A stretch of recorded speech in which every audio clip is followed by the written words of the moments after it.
जय माता दी दोस्तों। माँ वैष्णो देवी त्रिकुटा पर्वत पर विराजित है। माता रानी 3 पवित्र पिंडियां माँ काली, माँ लक्ष्मी और माँ सरस्वती के रूप में है। श्री माता वैष्णो देवी के दर्शन करने के लिए प्रतिवर्ष लाखों की संख्या में श्रद्धालु कटरा आते हैं। दर्शन करने के लिए श्रद्धालुओं को बाण गंगा, चरण पादुका, अर्धकुंवारी से होकर गुजरना पड़ता है। इन सभी स्थानों के अपने विशेष महत्व और मान्यताएं हैं। ऐसा माना जाता है कि माता रानी की जब तक आज्ञा न हो, कोई कितना भी चाहे वो माता रानी के दर्शन नहीं कर पाता, और जिसे माता रानी का बुलावा हो वो दौड़ा चला आता है और माता रानी के दर्शन कर आशीर्वाद पाता है। इसलिए तो कहा जाता है, चलो बुलावा आया है, माता ने बुलाया है। जो भी भक्त सच्चे मन से माता रानी के दरबार आता है, माता रानी अपने सभी भक्तों की मुरादें पूरी करती हैं।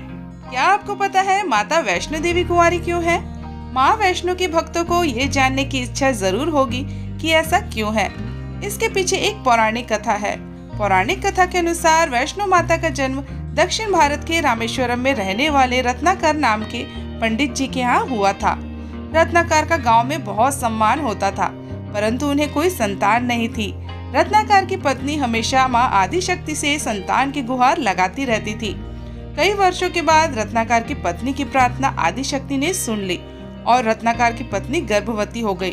और साथ ही साथ आदिशक्ति ने रत्नाकर के सपने में आकर ये बताया कि उनके घर में एक दिव्य कन्या का जन्म होने वाला है। इससे पुजारी और सिद्ध पंडित रत्नाकर को आभास हो गया कि माँ आदिशक्ति के सत, रज और तम को दिखाने वाले 3 रूप माँ काली, माँ लक्ष्मी और माँ सरस्वती ने मिलकर ही इस कन्या का रूप लिया है और इस कन्या का जन्म धर्म की रक्षा के लिए हुआ है।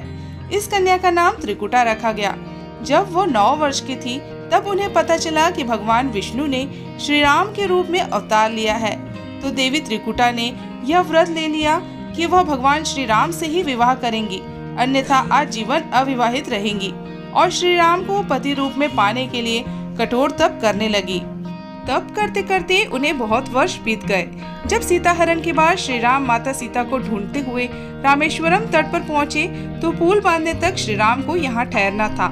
एक दिन जब श्री राम विचरण कर रहे थे तब उन्होंने ध्यान मग्न कन्या को देखकर चकित हुए और उस कन्या से पूछा, तुम कौन हो और इतना कठोर तप क्यों कर रही हो? उन्हें देखकर देवी त्रिकुटा जान गई कि उनके सामने साक्षात श्री राम खड़े हैं। देवी त्रिकुटा ने श्री राम को पति रूप में पाने की इच्छा प्रकट की, जिसे सुनकर भगवान श्री राम ने देवी त्रिकुटा से कहा कि मैंने इस अवतार में एक पत्नी व्रत रहने का वचन लिया है। मेरा विवाह सीता से हो चुका है, इस वजह से मैं आपसे विवाह नहीं कर सकता।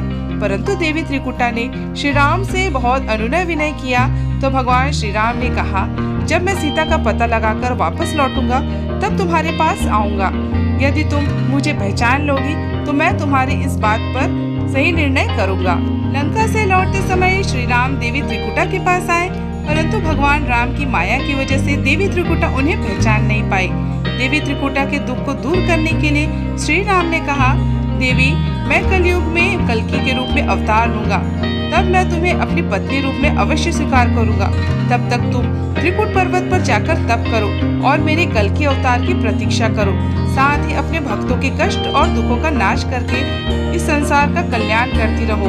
और जो भी भक्त सच्चे मन से तुम्हारी पूजा अर्चना करेगा उनकी सभी मनोकामनाएं पूर्ण करोगी। भगवान श्री राम यह वरदान देकर चले गए।